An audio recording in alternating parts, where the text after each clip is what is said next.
Hello, everybody. Welcome to the Way of Solution. This is Arabul Rahman.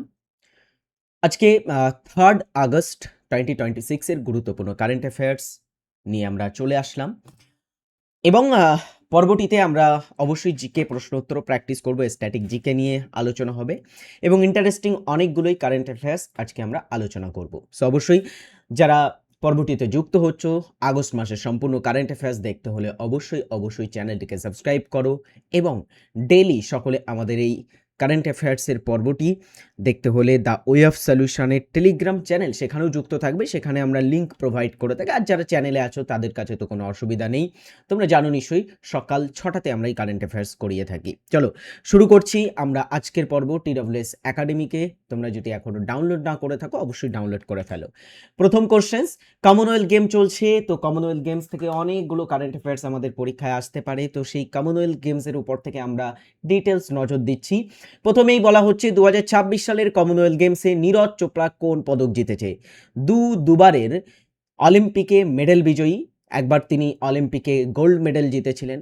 প্রথম javelin throw বা athlete হিসাবে অ্যাথলেটিক্সের field থেকে আমরা যদি দেখি, নীরজ চোপড়া কিন্তু অলিম্পিকে গোল্ড মেডেল জেতে এবং 2024 সালের প্যারিস অলিম্পিকে তিনি একটি রৌপ্য পদকও জিতেছিলেন এবং সম্প্রতি কমনওয়েলথ গেমসেও তিনিও একটা রৌপ্য পদক জিতে ইতিহাস গড়েছেন।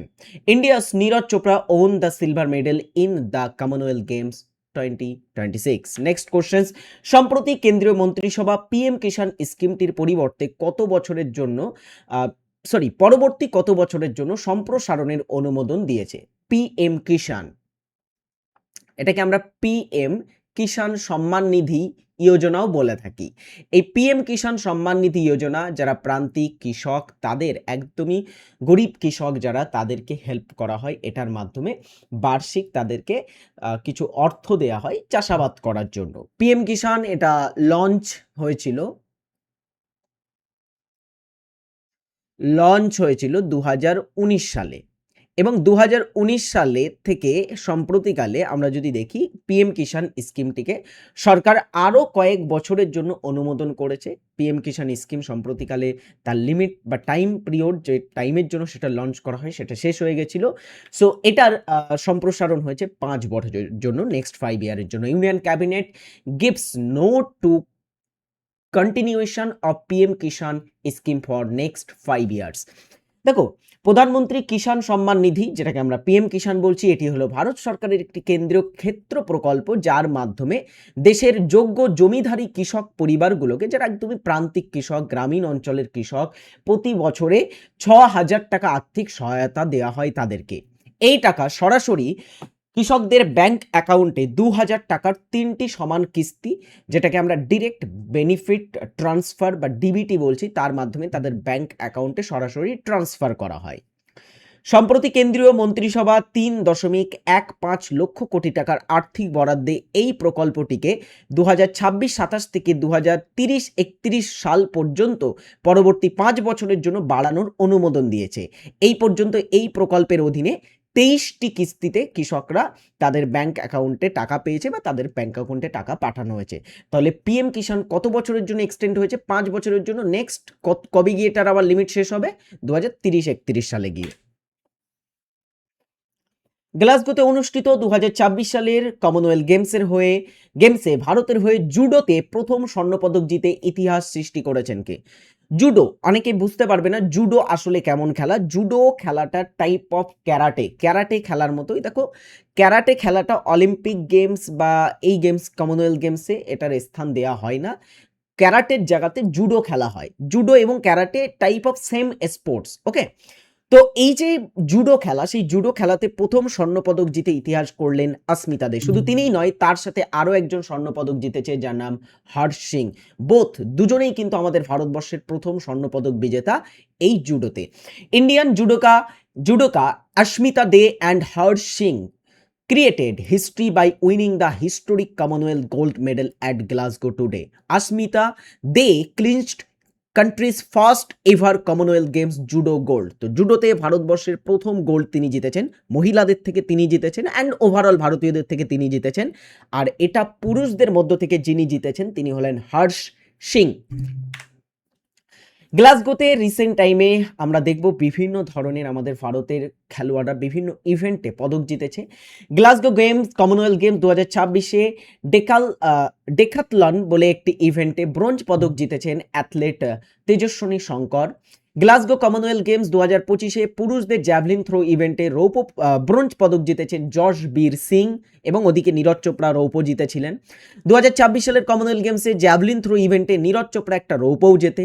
গ্লাসগো কমনওয়েলথ গেমস 2026-এ নারীদের 57 কেজি জুডো ইভেন্টে রৌপ্য পদক জিতলেন যামিনী মৌর্য। এছাড়া কমনওয়েলথ গেমসে সোনা জিতলেন ভারতীয় বক্সার জেসমিন ল্যাম্বোরিয়া এবং প্রীতি পাওয়ার। কমনওয়েলথ গেমস পুরুষদের 90 কেজির বিভাগ ওজনে বক্সিং ইভেন্টে রৌপ্য পদক জিতলেন নরেন্দ্র বেরওয়াল এবং পুরুষদের 5000 মিটার দৌড় ইভেন্টে গুলবীর সিংয়ের ব্রোঞ্জ পদক এসেছে বা গুলবীর সিং একটা ব্রোঞ্জ পদক জিতেছে। আমরা প্রতিদিন কারেন্ট অ্যাফেয়ার্সে কিন্তু অনেক খেলোয়াড় যারা পদক জিতছে কমনওয়েলথ গেমসে, এবং কমনওয়েলথ গেমসে ওভারঅল যদি দেখি আমাদের ভারত বর্তমানে 4th পজিশনে আছে পদক তালিকায়। অ্যান্ড হোপ এর পরের দিনের ক্লাসে আমরা বাকি জিনিসগুলো আমরা ফাইনাল যে পদক তালিকা সেটা নিয়ে আলোচনা করব, কারণ কমনওয়েলথ গেমস তার ফাইনাল স্টেজে কিন্তু পৌঁছে গেছে।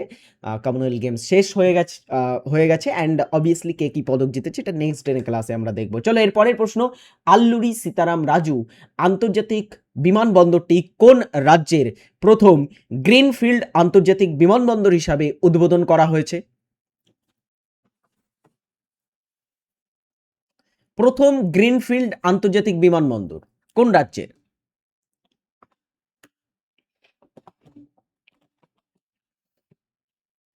সম্প্রতি খবরের শিরোনামে থাকা আল্লুরি সীতারাম রাজু আন্তর্জাতিক বিমানবন্দর, দেখো আল্লুরি সীতারাম রাজু ইনি হচ্ছেন একজন উপজাতি নেতা ছিলেন যিনি উপজাতি বিদ্রোহ করেছিলেন দক্ষিণ ভারতে। সেই আল্লুরি সীতারাম রাজুর নামে প্রথম ফিল্ড আন্তর্জাতিক বিমানবন্দর উদ্বোধন করা হয়েছে অন্ধ্রপ্রদেশে। রিসেন্টলি ভারতবর্ষের প্রধানমন্ত্রী নরেন্দ্র মোদী তিনি অন্ধ্রপ্রদেশ ভিজিট করেছেন এবং সেখানে বেশ কয়েকটা তিনি গুরুত্বপূর্ণ প্রকল্প, বিভিন্ন ধরনের যে অনুষ্ঠান সেখানে পার্টিসিপেট করেন। Prime minister Narendra Modi inaugurated Andhra Pradesh first greenfield international airport, the Alluri Sitarama Raju international airport at Bhogapuram in Vizianagaram district, August 1st 2026। তো 1 আগস্ট এটা উদ্বোধন করা হয়েছে আল্লুরি সীতারাম রাজু ইন্টারন্যাশনাল এয়ারপোর্ট, যেটি অবস্থিত আছে ভোগাপুরম বলে একটি স্থানে, যেটি অন্ধ্রপ্রদেশের বিজয়নগরম বলে একটি জেলার অন্তর্গত।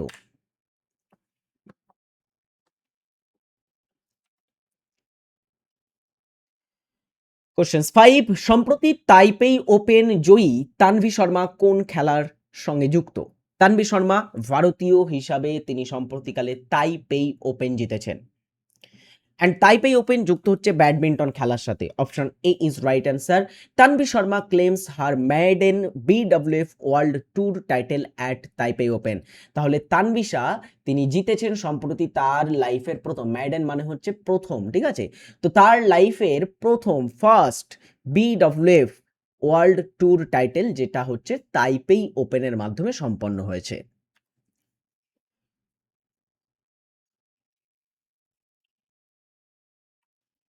কোশ্চেন 6, সম্প্রতি কমনওয়েলথ গেমসে ভারতের কোন 2 মহিলা প্রতিযোগী বক্সিংয়ে স্বর্ণপদক জয় করলেন? একটু আগেই আমরা কিন্তু যেখানে ডিটেলস দেখেছি ওখানে দেখিয়ে দিয়েছি তোমাদের। ভারতের হয়ে দুজন মহিলা, দুজন নয়, তারপরে আরও অনেকে, প্রায় 7টি মতো আমরা পদক জিতেছি কমনওয়েলথ গেমসে বক্সিং বলে যে ক্ষেত্রটা আছে সেটার মধ্য থেকে। অ্যান্ড সেগুলো নিয়ে আমরা নেক্সট ক্লাসে অবশ্যই আলোচনা করব। এখানে দেখো সম্প্রতি কমনওয়েলথ গেমসে ভারতের যে 2জন মহিলা বক্সিং প্রতিযোগী স্বর্ণপদক জিতলেন তারা Jasmine Lamboria and Preeti Pawar. Indian boxer Jasmine Lamboria and Preeti Pawar win gold at Commonwealth games. Next questions,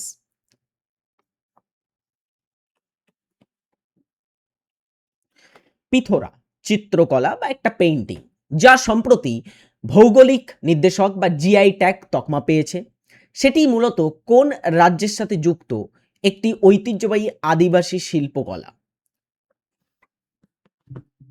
তাহলে এটি একটি ঐতিহাসিক আদিবাসী শিল্পকলা অ্যান্ড এটা গুজরাট রাজ্যের সাথে যুক্ত। দেখো, সেঞ্চুরিজ ওল্ড ট্রেডিশন, শতবর্ষের একটা প্রাচীন ঐতিহ্য, Pithora painting reflects the faith culture and artistic excellence of Gujarat's tribal communities. তো গুজরাটের যে উপজাতি গোষ্ঠী আছে, ট্রাইবেল কমিউনিটিস, তাদের বিশ্বাস, ফেইথ, কালচার অর্থাৎ তাদের সংস্কৃতি এবং আর্টিস্টিক এক্সেলেন্স অর্থাৎ তাদের শিল্প মহত্ব, তাদের শিল্পের যে নৈপুণ্যতা, সেটা ফুটে ওঠে এই শিল্পের মাধ্যমে। অ্যান্ড সম্প্রতি now recognised with a GI tag, the Pithora painting.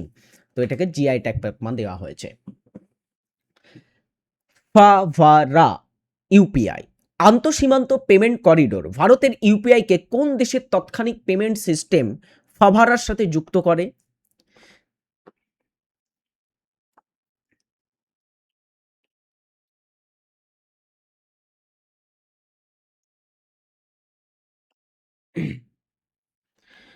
দেখো, আজকের এই প্রশ্নটির সঠিক উত্তর হচ্ছে মালদ্বীপ। দেখো, ফাভারা হচ্ছে আমাদের ভারতে যেমন ইউপিআই সিস্টেম চলে, তখন এমনই মালদ্বীপে যে পেমেন্ট সিস্টেমটা চলে তার নাম ফাভারা।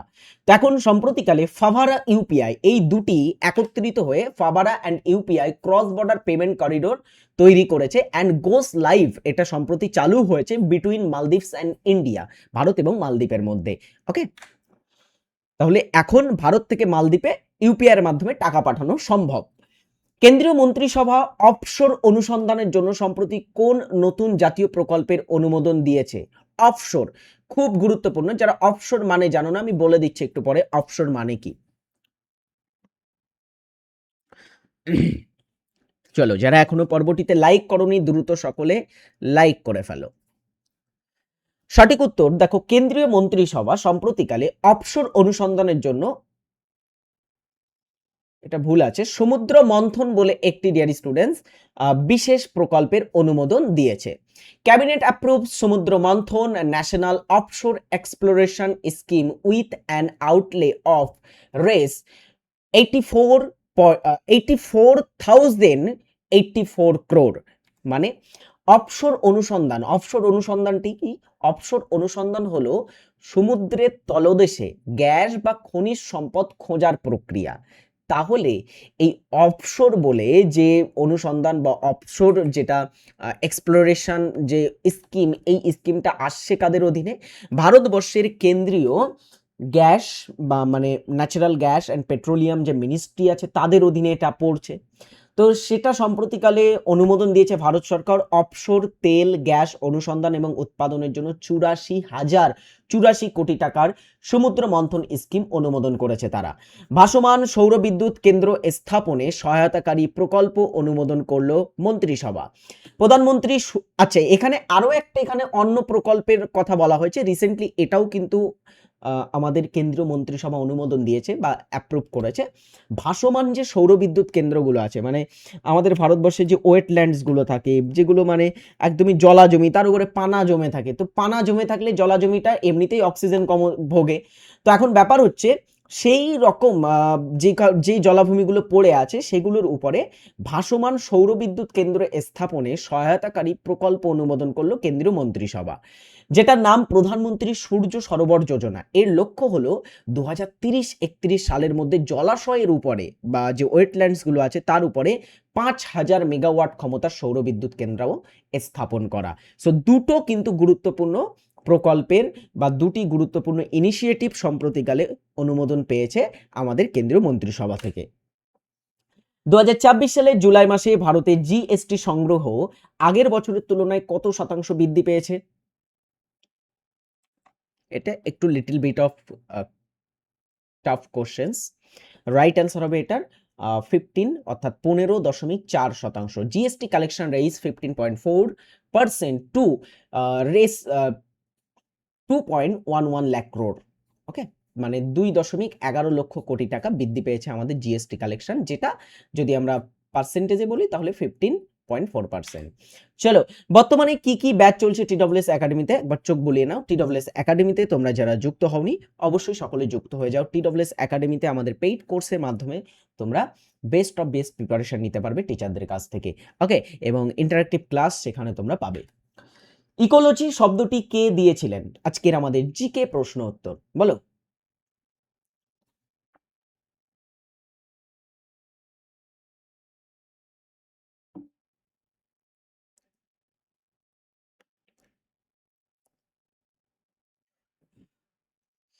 ইকোলজি শব্দটি কে দিয়েছিলেন? ইকোলজি শব্দটির উদ্ভাবক ছিলেন Ernest Haeckel. Drain of wealth বা সম্পদ নিষ্কাশন তত্ত্ব কে দিয়েছিলেন?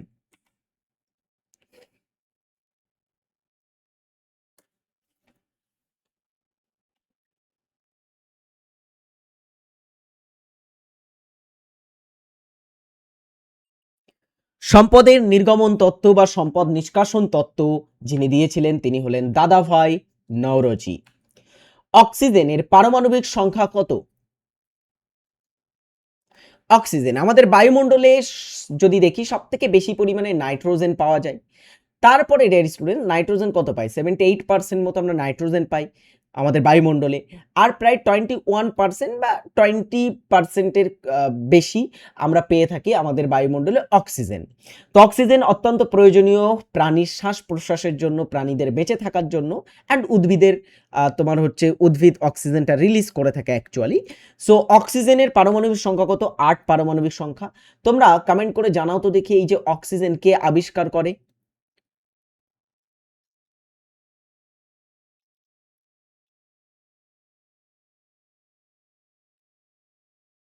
বলো।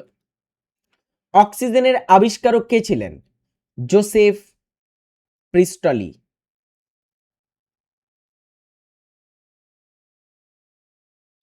অক্সিজেনের আবিষ্কারক। চলো এরপরের প্রশ্ন এটি, সাস্টেনেবল ডেভেলপমেন্ট বা স্থিতিশীল উন্নয়ন শব্দটি প্রথম কোন রিপোর্টে আসে? আমরা জাতিসংঘের বা ইউনাইটেড নেশনস অর্গানাইজেশনের সাস্টেনেবল ডেভেলপমেন্ট গোলস সম্পর্কে পড়েছি আগেও। সাস্টেনেবল ডেভেলপমেন্ট গোলস মানে টেকসই উন্নয়ন লক্ষ্যমাত্রা। তো এই যে টেকসই উন্নয়ন মিন্স হচ্ছে পৃথিবীর যে সম্পদ আছে সম্পদের ব্যবহার কম করে, সম্পদ মানে পৃথিবীর পরিবেশ বাঁচিয়ে অ্যান্ড ফিউচারকে সেভ রেখে উন্নয়ন করা, এটাকেই সাস্টেনেবল ডেভেলপমেন্ট বলা হচ্ছে। অ্যান্ড সাস্টেনেবল ডেভেলপমেন্ট শব্দটি আসে প্রথম ব্রুডল্যান্ড কমিশনের রিপোর্টে। দেখো ব্রুডল্যান্ড কমিশন হলো 1987 সালে জাতিসংঘের সমর্থিত world commission on environment and development দ্বারা প্রকাশিত একটি ঐতিহাসিক দলিল বা একটা রিপোর্ট, যার মূল শিরোনাম ছিল আওয়ার কমন ফিউচার মানে আমাদের সাধারণ ভবিষ্যৎ। নরওয়ের প্রাক্তন প্রধানমন্ত্রী গোরো হারলেম ব্রুথল্যান্ডের সভাপতিত্বে এই কমিশন গঠিত হওয়ার কারণে এটি সাধারণ মানুষের কাছে ব্রুডল্যান্ড রিপোর্ট নামে বেশি পরিচিত। এই রিপোর্টের মাধ্যমে পৃথিবীতে প্রথম টেকসই উন্নয়ন বা স্থিতিশীল উন্নয়ন বা সাস্টেনেবল ডেভেলপমেন্ট ধারণাটি আনুষ্ঠানিকভাবে সংজ্ঞায়িত এবং জনপ্রিয় করা হয়। খুব গুরুত্বপূর্ণ এটা কিন্তু প্রশ্নটা। চলো নেক্সট প্রশ্ন, হর্স পাওয়ার কিসের একক?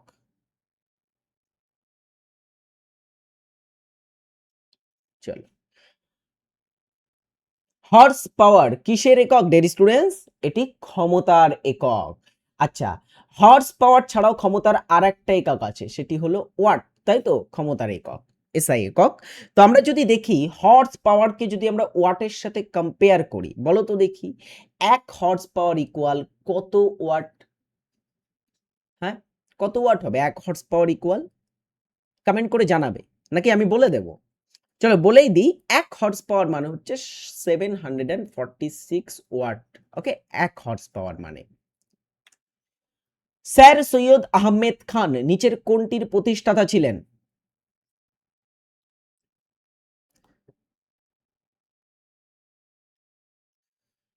সৈয়দ আহমেদ খান তিনি কোনটি বিশ্ববিদ্যালয় প্রতিষ্ঠা করেন? আলিগড় মুসলিম বিশ্ববিদ্যালয়ের প্রতিষ্ঠাতা ছিলেন। দেখো সৈয়দ আহমেদ খান তিনি আলিগড় আন্দোলন শুরু করেছিলেন।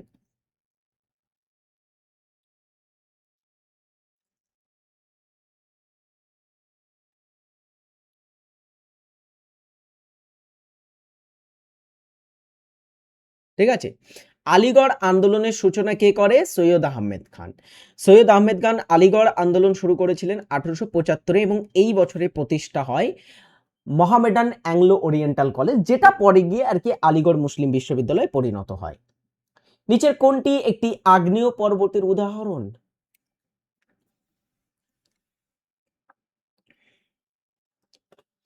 হিমালয় এশিয়া মহাদেশে আছে, এটা একটা ভঙ্গিল পর্বত না? ভঙ্গিল পর্বতের উদাহরণ হচ্ছে এটা। আরাবল্লীটাও একটা ভঙ্গিল, মানে এটা একটা প্রাচীন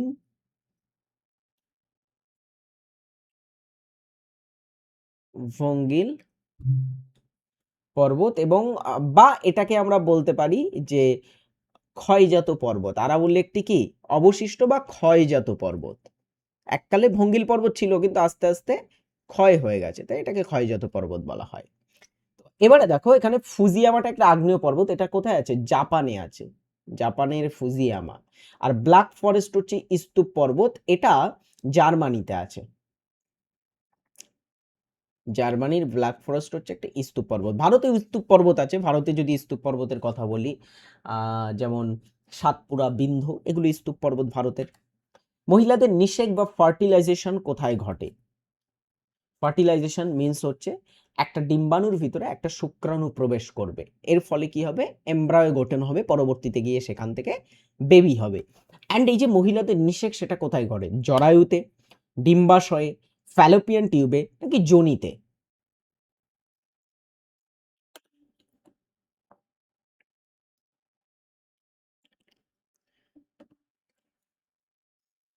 ফার্টিলাইজেশনটা অ্যাকচুয়ালি ঘটে ফ্যালোপিয়ান টিউবে বা নালিকাতে। হ্যাঁ, চলো। বিশ্বের দীর্ঘতম নদী নীল নদ কোন হ্রদ থেকে উৎপন্ন হয়েছে? নীল নদ। আচ্ছা, নীল নদ সম্পর্কে প্রথমত জেনে রাখো।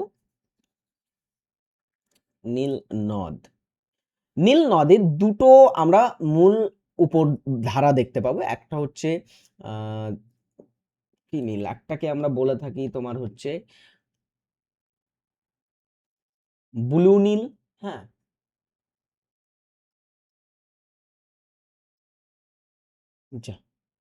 সরি, একটাকে আমরা বলে থাকি ব্লু নাইল, এবং আরেকটাকে বলে থাকি হোয়াইট নাইল। এখন এই দুটো যে নীল নদের ধারা আছে, দুটো নীল নদের ধারা, এই দুটো আলাদা আলাদা হ্রদ থেকে উৎপত্তি লাভ করেছে। যেমন এখানে যদি আমরা বলি, নীল নদের মেন যেটা বড় ধারা, সেটা উৎপত্তি লাভ করেছে ভিক্টোরিয়া হ্রদ থেকে। ভিক্টোরিয়া হ্রদটা ডেরি স্টুডেন্টস উগান্ডা, তারপরে তোমার হচ্ছে কঙ্গো, এই সমস্ত যে দেশগুলো আছে তাদের পাশে অবস্থিত আছে, অনেকগুলো দেশের সীমান্তে এটা অবস্থিত। হ্যাঁ, তো ভিক্টোরিয়া হ্রদ থেকে এটা উৎপত্তি লাভ করেছে। আর ব্লু নীলটা উৎপত্তি লাভ করেছে টানা বলে একটা হ্রদ থেকে। অ্যান্ড এই দুটি নদী পরে গিয়ে সুদানের খার্তুম বলে একটা জায়গাতে মিলিত হয়। খার্তুম সুদানের রাজধানী, সেখানে মিলিত হচ্ছে এক জায়গাতে।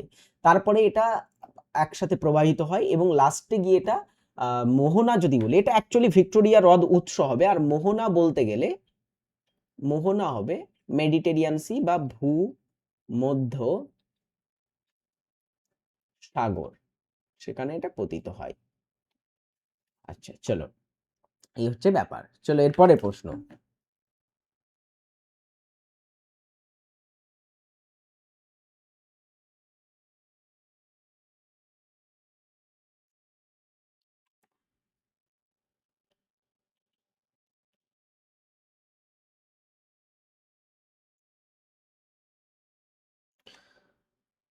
ইমেলের জনক কাকে বলা হয়? ইমেল এর জনক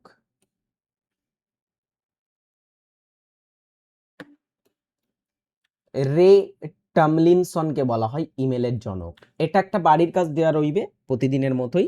জীবাশ্মের বয়স নির্ধারণে কোন পদ্ধতির ব্যবহার করা হয়? কমেন্ট বক্সে সকলে উত্তর জানাবে। থ্যাঙ্কস ফর ওয়াচিং, ভালো থাকবে সকলে। পরের দিনে ক্লাসে তোমাদের সাথে দেখা হবে। যারা এখনো আমাদের ফলো করনি বিভিন্ন সোশ্যাল মিডিয়া প্ল্যাটফর্মে, তো অবশ্যই ফলো করে নেবে। TWS একাডেমি এবং দ্য ওয়ে অফ সলিউশনকে সাবস্ক্রাইব না করলে সাবস্ক্রাইব করো, এবং আমাদের আরও একটা থার্ড চ্যানেল আছে TWS স্মার্ট, সেই TWS স্মার্টেও আমরা রেগুলার ক্লাস দিচ্ছি, অবশ্যই সেটাও সাবস্ক্রাইব করতে ভুলো না। Thanks for watching.